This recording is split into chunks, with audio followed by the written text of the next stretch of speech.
everybody. I'm Chris Olds here with Reed Kasaoka of the Baseball Card Exchange with yet another Rippin' Retail Retro with Reed. This week's box, a 1982 Topps Baseball Vending box. Now, vending is a totally different kind of animal. Exactly. What do you guys look for, or what kind of scares you off, or what do you look for with vending? The first thing you'll notice with this box is that you can't tell what year it is.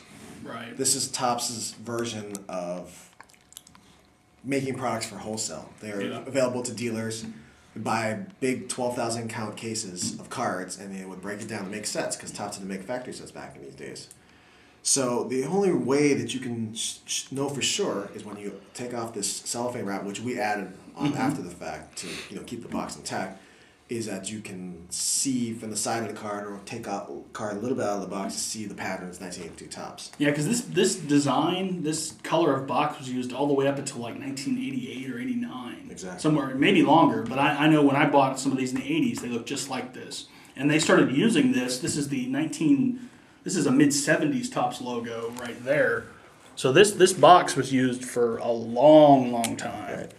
So, and again, like you said, they did come sealed, so it's kind of buyer beware. So it's tricky to buy. We don't buy loose vending boxes at all. I mean, we only stick to buying factory sealed cases, and that way we know if the case is sealed that the boxes inside are untouched. Because as you'll see, once Christian moves the shrink wrap, you'll see how easy it is to potentially tamper with the cards inside. There are still some ways to kind of tell that your box is not tampered with, but it's only based on look, not on actual physical evidence. right, it's more of a visual inspection. Let's see here. Aha! There are some benefits to buying vending over wax, cello, rack, and all the other versions. And the basic benefit is that it's just one big pack. And when you talk about 500 cards in a vending box as opposed to 540 cards in a traditional wax box, the price that you pay is much cheaper. So if you're looking to open a lot, vending is the way to go, because per card it's a much better deal. So one way you know that it's a vending box, that, or at least my amateur hour kind of observation of wax, is the pattern should be very clean or relatively consistent. We were talking about this box off camera. We don't know if they were hand packed or machine packed.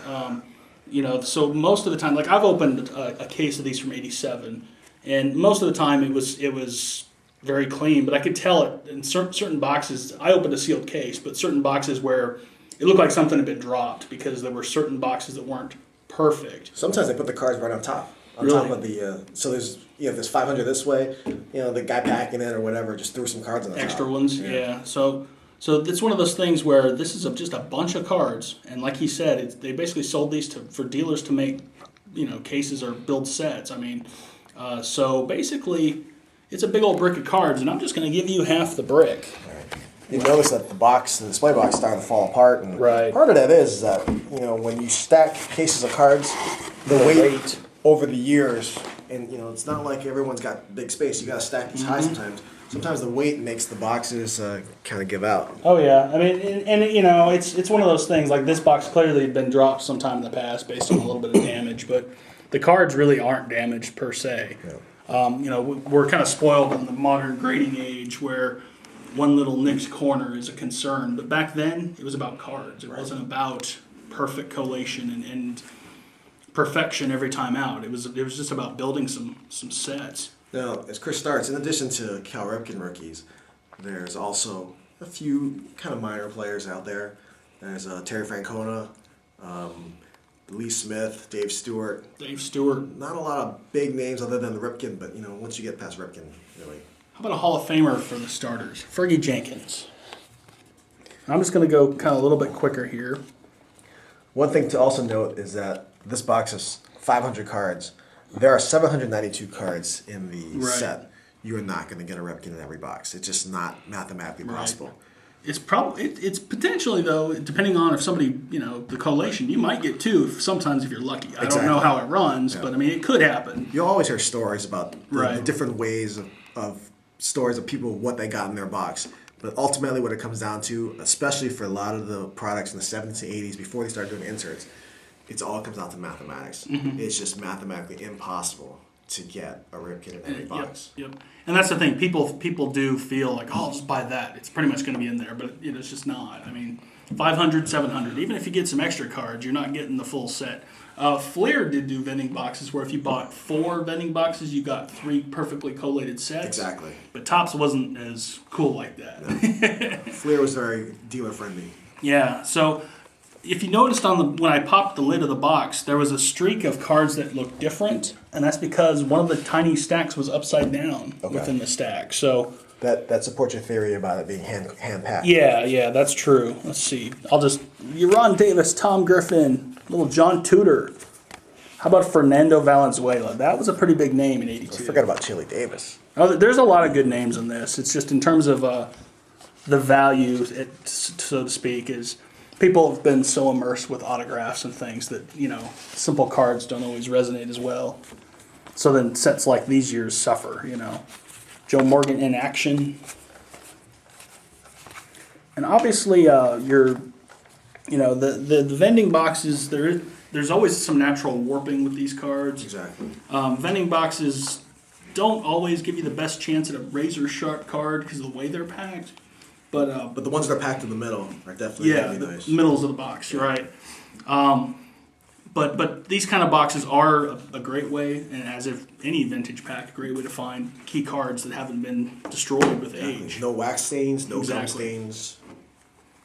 And '82 had a lot of subset cards. Lots of them. How about an Ozzie Virgil rookie card? The key, though, we're looking for a Cal Ripken. Tony Pena. One of my favorite things about the '82 Topps set was actually something very trivial. Another Chili Davis rookie. There you go. See, that could have been Cal Ripken right there, That's right? True. The Sparky Lyle, Pete Rose. I'm just going to show some random ones here as I find them. I did bust one of these cases of '87s a couple years ago, and I told him off camera it was a little torturous. It's Terry Francona A lot of cards.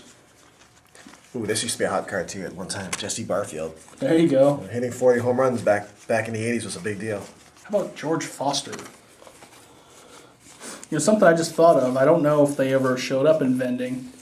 The blacklist errors in '82, where there were printing sheets missing the black ink. Yeah, I'm not so sure about that one.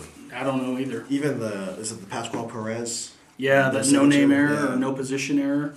Here's a card that was probably pretty big back in '82. Steve Howe. I don't think it's his rookie, but it's very close. And if you know your major league, right here is a Clue Haywood card, a.k.a. Pete Vukovich. I would quote him, but I'd have to bleep it. George Brett. RBI leader card of Mike Schmidt, Eddie Murray. John Mayberry. Don Baylor. Dennis Eckersley. I love it. See, this is the kind of stuff, regardless of whether I get a Cal Ripken in a box like this is just fun because of the names. Yeah, I've gone through about 2/3 of my stack, and I got at least a dozen Hall of Famers here. Tim Wallach rookie card was hot for a short amount of time. Oh, here's another classic for me. Dave Henderson rookie card from the Oakland years. Ken Griffey Sr., Raleigh Finger. Look at that. This is back when stolen bases meant something. Yeah. Henderson and Raines, 2 of the best. That was one of Ricky's best years. How about back-to-back? Raleigh Fingers in action. That's kind of cool. Tony Perez, Dave Winfield, Bill Buckner, Tom Seaver, Pete Rose, Steve Carlton. Man, I haven't seen any dupes on this side, so if I'm seeing a name more than once, that's probably because subsets and leaders cards. Steve Carlton. Nice. Tom Seaver, Steve Carlton again. Right. Dave Righetti. I think that's a rookie card. Exactly. There you go. Nice Robin Yount card. Steve Garvey. This is probably one of the more quiet box busters. All I'm doing is rattling off names, but we got a lot more cards to go through in this one. Here you go. Here's another fun rookie card. Brett Butler. Ooh, Brett Butler. That was, the thing is this is the kind of box that if you had bought it in '82 when Brett Butler got hot, that's a $5 card. Exactly. All these rookie cards. Joe Morgan. Carney Lansford. Yeah, I put that out there. The That's guy my, before Boggs. that's my A's bias showing through. I'm calling it. We got the good one coming. And not the Mario Soto. And Pascual Perez with his position. There's a nice card. Lou Whitaker. Good photo. The cool part about 82s, not a lot of bad airbrush jobs. Of course, I'm totally totally teeing myself up. Having a Kent Herbeck rookie card, huh? It's funny you should mention that because I think I passed the Bernansky rookie here, too. Really? There you go. Bernansky before he made it to the 20s. Here's another cool rookie card from the past. Bruce Hurst. At least it was for me, because I could only afford some of those lower guys. Now, these days, Cal Ripken's like $50 card, somewhere in there. Back in the day, these were much more, expensive. Chris Chambliss. Keep going. What's the approximate retail of this box?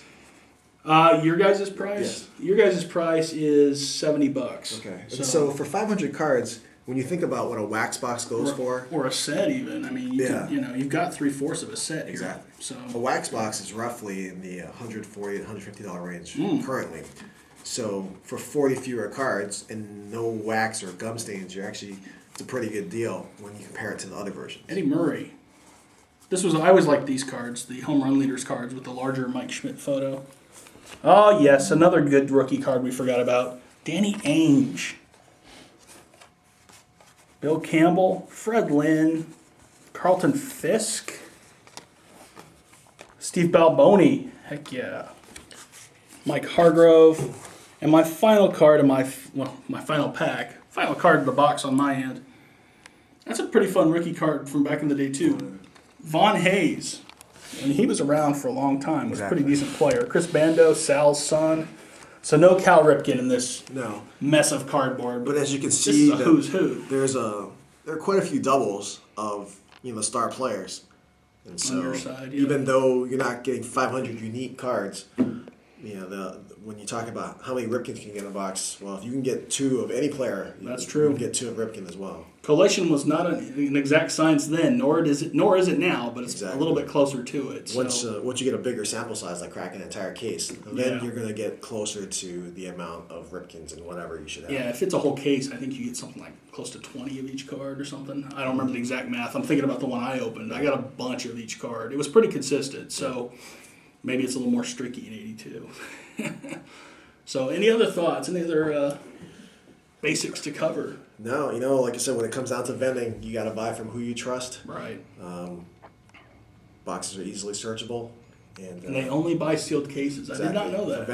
For vending boxes, you only buy sealed cases. It's just not worth the aggravation of trying to buy loose boxes, no matter how nice the collation looks. Now, granted, when the boxes get into the 70s, well, then it's a crapshoot. So then it comes down to who you trust, because I don't know too many people who have cases of early 70s lying around. Yeah. All right. Well, this was a pretty fun break, even though we didn't get the big one. We were a little spoiled by other video, which you may or may not have already seen, but it was pretty fun. So I'm Chris. This is Reed Kasaoka of the Baseball Card Exchange, and that was yet another Rip and Retail Retro.